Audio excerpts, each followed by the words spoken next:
So we've all heard the phrase that you will own nothing and you'll be happy, and well, now apparently your kids too. At least this is what will seeming to be happening with housing in the UK. And I just thought I'd go on a rant about this because I'm mad, to say the least, and pretty salty. But to start off, just promotion here, the video on lotus.com, this one's free. Immigration is the reason you can't get a house, in which we go more into depth on this. But just to go through the highlights real quick, because I just can't get over the goddamn conversation we are having in this country about this, which is now the government is, well, floating the idea that we should have 50 to 100-year mortgages.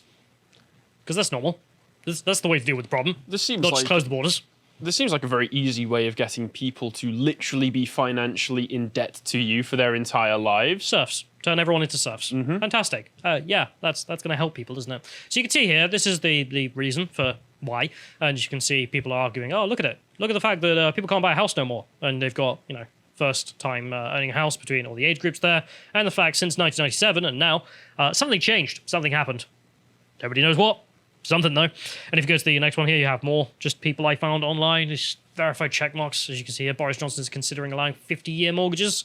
They can be passed down from the parents to their children in a bid to help people to get on the housing ladder. Right, can you think of the immediate problem with that? Which is that you can't get on the housing ladder because you don't have the money to. Okay, so we're going to put your children in debt so you can. Right, and when you get old and your children get old enough, then what? I mean, your children are still... Okay, then you've just moved it on one generation. We're just going to do it again. Well, that's awful. You consider the immorality of a parent choosing to do that to their child as well. Which is a ridiculous idea on the face of it. I mean, like, even if you ran it through its logical conclusion, it's not going to help anyone. It's like, great. A complete waste of time. Fantastic. Glad you're helping. Yeah, I'm more than willing to sell my kids into slavery for the great state so that we can allow good old Abdul and his family to come and do the same. House prices are so crazy that I'm going to sell my child. Right. Or we could close the borders. Nah, I got to go back to selling kids. No other way to stop this. I mean, if it worked in the past, who are we to say? Yeah, if you go to the next one here, you can see the other Tory response I see from this, from Tory boys. And you can see an example here of someone being like, just build more houses. Just build more houses, idiot. And it's just like, oh my God, look, 50-year mortgages, that's dumb because you can just build more houses. They're already building houses. Yep, they're building an unbelievable amount of houses every single year. And the population doesn't replace itself. So here's the question to all the Tory boys in London. If the population don't replace itself, how many houses per year do you need to build? We don't. Don't replace itself, doesn't it? So what are we doing it for? Okay, we're doing it for the immigration. Like, sure, we can build houses. That's fine. We already are. 160,000 a year. Not doing that for the locals. Not in the least. No. I mean, I can point to personal experience. Where I'm from, in Crewe, there was this is an example of how it can sort of like destroy culture, not just destroy the countryside, but destroy the local culture as well. In Crewe, we used to have this massive wall, and the wall was there because in World War II, we built it and painted loads of houses on it because Crewe was a very important strategic area because we've got a big railroad there. So if they had this massive wall that looked from a distance like housing, they would bomb the wall and then pass over and hopefully waste it before they get anywhere near the train station. What happened was a housing development was approved in the local area, and they wanted to destroy this wall, despite the fact everyone in town was like, no, this is part of, it's a big ugly wall, but it is part of the local culture, it's part of our heritage from around here, we don't want you touching it. The council just did nothing, didn't do anything, and the housing company just ended up smashing it down anyway, despite not getting approval from anybody. No, because they were just so lax. The demand to just build more houses is not only for who, but also, well, what do you end up doing? Well, you end up destroying perfectly nice areas instead. But if you go forward with this, we can see that I'm just going to keep spamming this crap. I spammed it under every one of those posts, and I feel like everyone else should as well, just until they admit that the problem, at least the people in London need to admit, because everyone else goddamn knows it, the problem is immigration. It is the #1 problem. But let's play the clip again. People haven't seen it.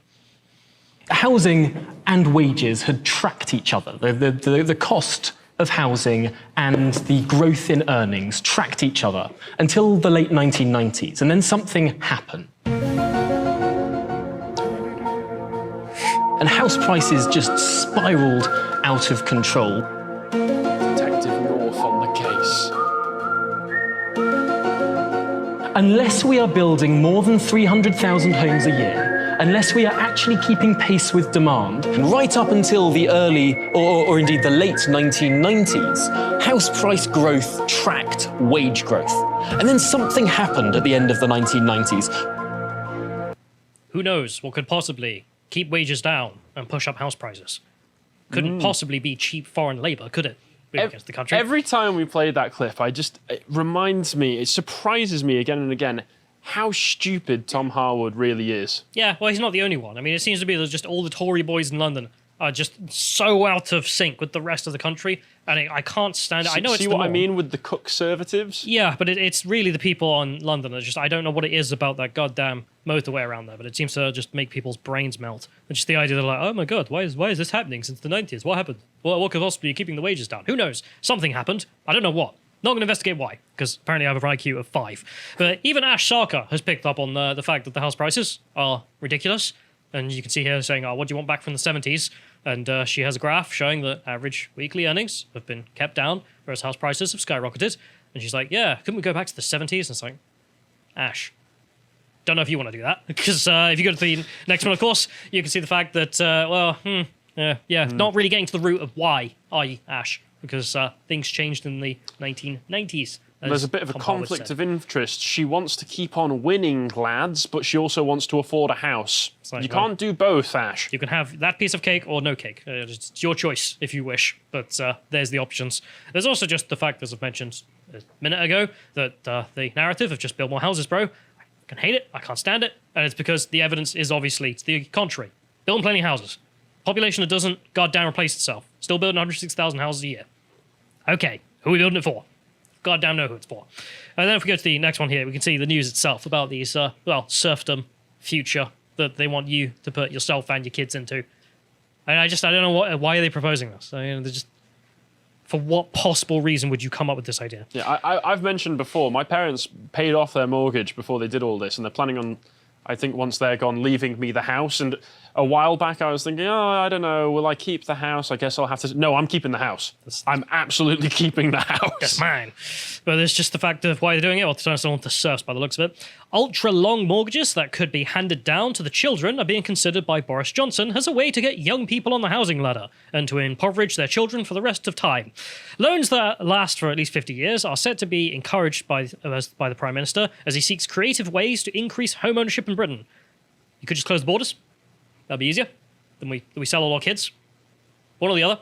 Who's more important, the kids? Crack down on all the illegals in the country? The people who vote for you. Do you think they care about their kids or foreigners? I mean, I don't know. It's a tough deal, isn't it? Look back to 2019, Boris, and remember why people voted for you in the first place. But he's living in London now, so it's just... He was already living in London, wasn't he? He was mayor of there. Yeah, for he's ages. always been cringe in that regard. But I remember he talked about just, what was it, amnesty for all illegals at one point when he was mayor. It's just like, doesn't matter with you. Much conservatism. Clue are you sniffing?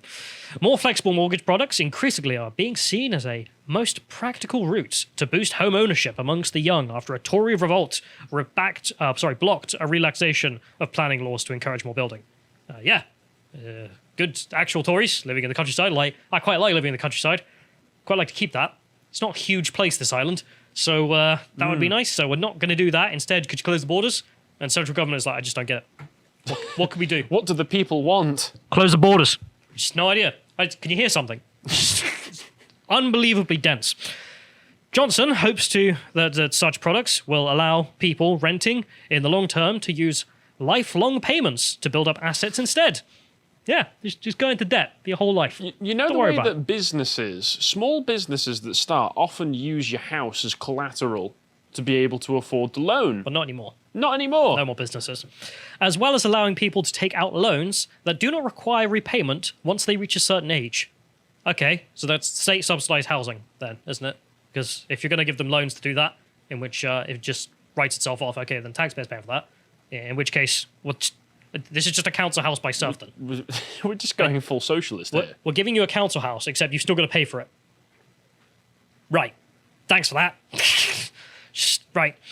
You will own nothing and be happy. I mean, this is just the motive they're giving you. Boris comes out and goes, I've been reading this excellent man, Marx. You may have heard of him.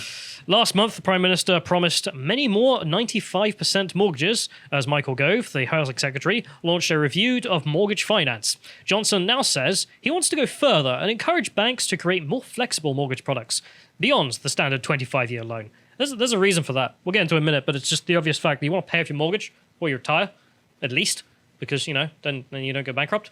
But no, that's not important. Some banks are already offering products where parents and grandparents can guarantee loans to adult children without large deposits. Sources closest to Johnson want to see an alternative that allows family homes to be passed down through the generations along their outstanding mortgages. So great. Yeah, okay. Child slavery, essentially. Thank you. Thank you very much. Child serfdom, I suppose we'll have to say. The idea is likely to fuel concerns about straddling young people with their parents' debt. Yeah, no S. Yeah, not surprised by that one. And whether such loans would stoke further house price inflation. Yeah. I mean, again, can we do everything possible to increase demand? And that's a good point, actually. Yeah, if you go, oh, you can get this loan and you never have to repay it after you reach a certain age, so there's just the government subsidising the whole thing. People who already own houses are going to be like, maybe £1 million for £2 million for it. Oh, you can afford anything. £3 million. But also, I hate the what like in economic illiterate is being told. Hey, by the way, house prices have reached the highest ever. In fact, they're unbelievably pricey. Quite frankly, we need to bring it down. It's a good point, man. How about we increase demand? That'll bring the price down. It's like, are you actually brain dead? Like, if we increase the demand, that'll bring the prices down. It pains All me. politicians need to do is learn one graph, the supply-demand graph, but they Econ 101 refuse. page 1 and you'd be fine. Like, you'd at least have a modicum of sense. Not even that. Quote, last year, from Boris here, celebrating this whole thing, he says, last year, actually, we had 400,000 first-time buyers. That's a great number. We're starting to turn the tide. It's like, right, well, we let in 300,000 permanent immigrants every year. 1 million last year, permanent immigrants. So no, you managed to sell 400,000 homes essentially to foreigners. You're turning what tide are you turning? Zero. I mean, you've done nothing by those numbers, surely. In the 90s, they say, Japanese banks launched a 100-year loan scheme that could be inherited by the relatives. And this is the reason as to why people are proposing 50, but the idea is going to stay there. No, serfdom is forever, friends. However, the person who's promoting this and writing this article even says that doesn't work because no S. Stupid idea. So the Tories went, if it didn't work at 100, maybe if we just 50, it'll definitely work now. Quote, it never really worked. And the average length of a mortgage in Japan today is about 35 years.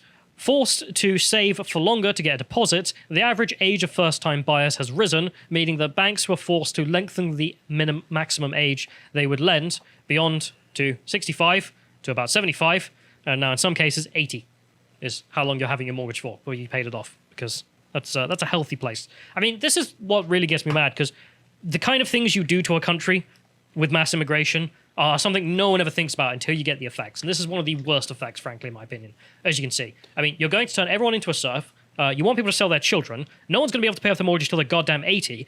But don't worry, we'll have more kinds of curry.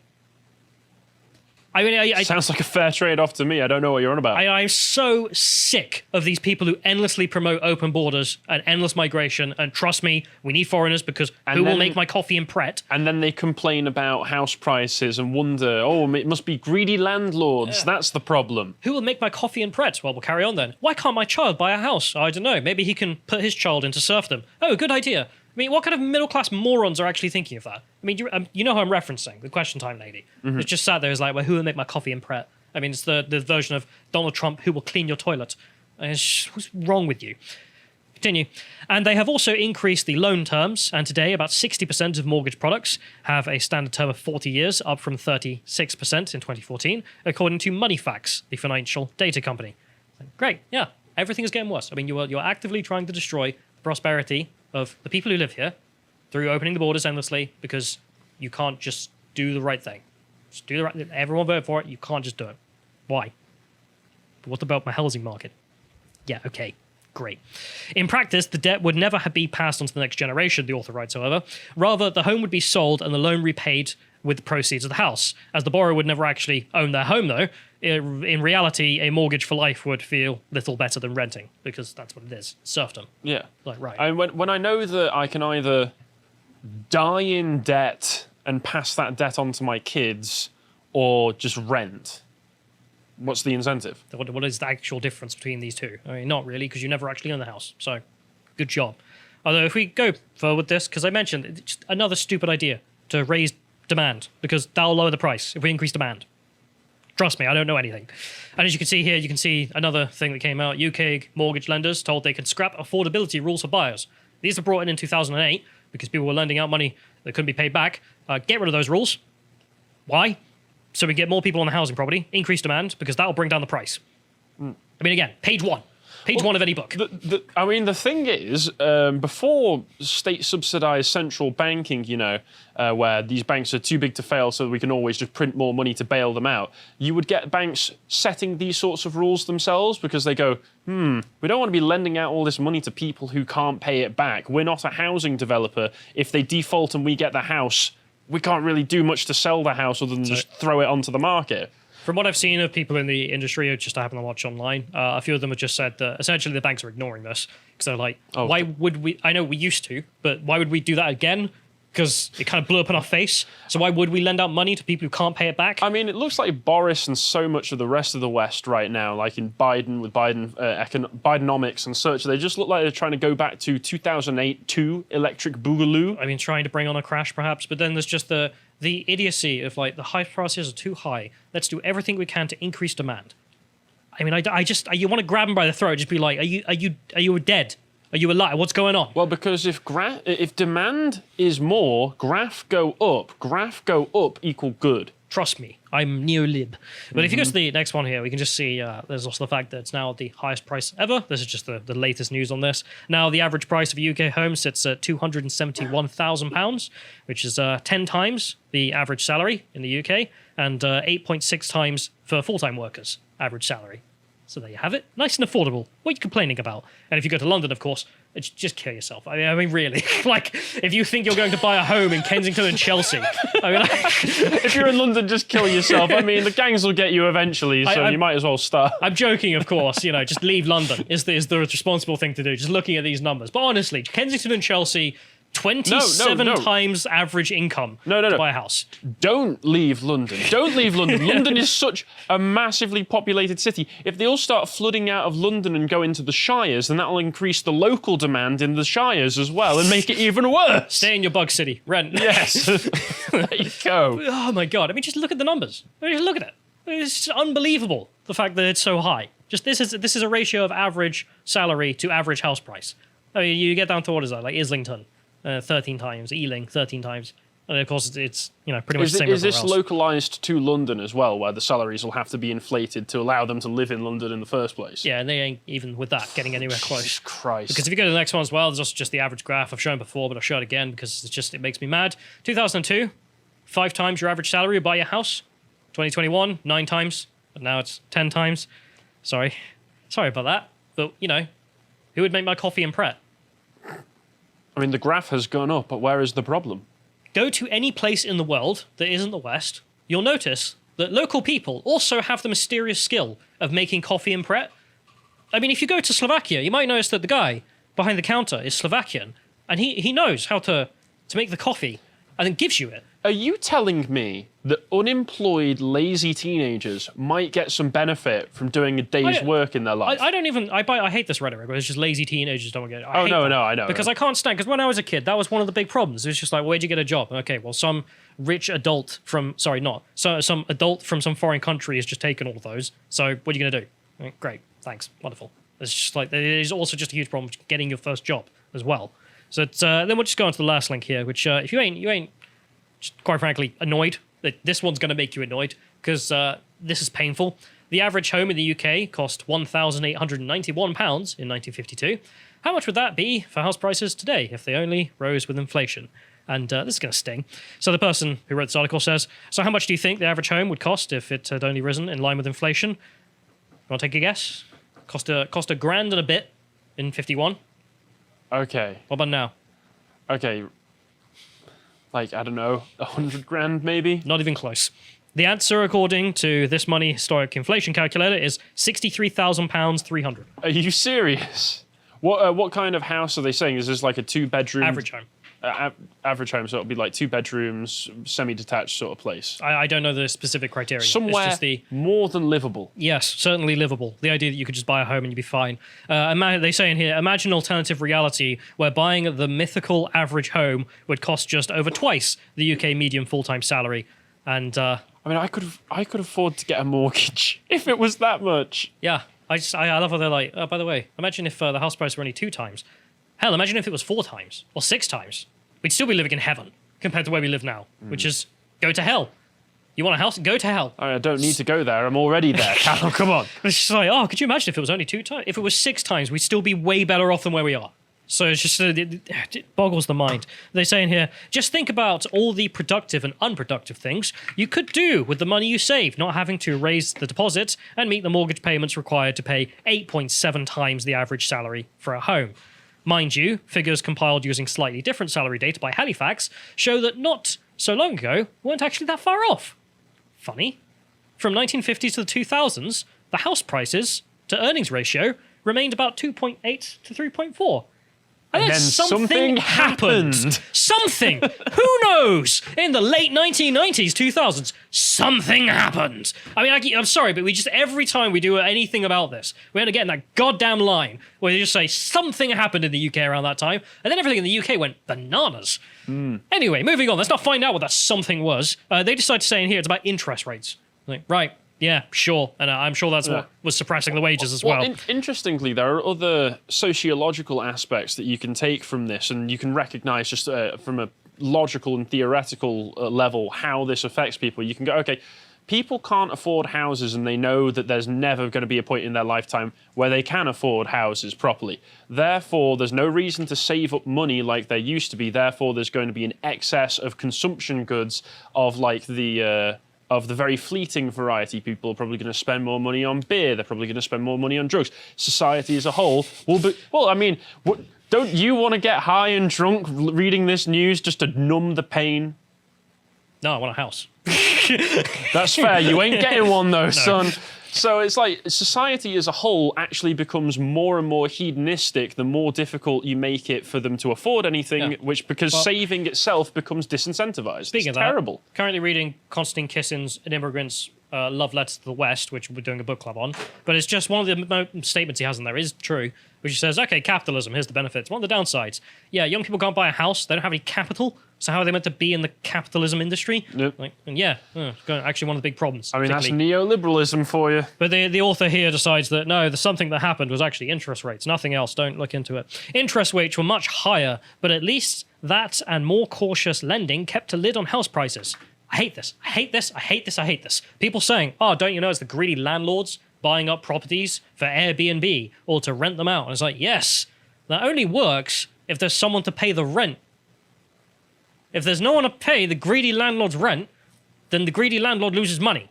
So, if we're not replacing ourselves, who the hell is making up the rent? Yeah, even the greediest landlord has a cut-off point for how greedy they can be before people just go, nah. No, if there's no one to pay the landlord's rent, the landlord can't pay his mortgages on those properties. In which case, the idea that you're like, well, it's the greedy landlords who would blame for this, doing all those Airbnbs, is like, yes, but if there was no one to use the fucking Airbnbs, I really hate it. People cannot get to the nub of the issue because I guess they're just too afraid. They're just too afraid of the friggin' obvious. I know that the rest of the world has their own problems with housing, but in the UK, it's just so specific, so obvious every time. Something happened in the late 1990s, 2000s, and the goddamn graph just shows it every single time. But if you appreciated that segment from the podcast of the Lotus Eaters, you can go to lotuseaters.com to get access to all the premium content we have on the site, such as the hangouts we do sometimes that are premium, with Gatekeeping Works, the last one we did between me and Carl on Warhammer 40,000, of course. And you want to follow what else Carl's putting out, you can follow him on Getter at Carl Benjamin on Getter. Thank you and goodbye.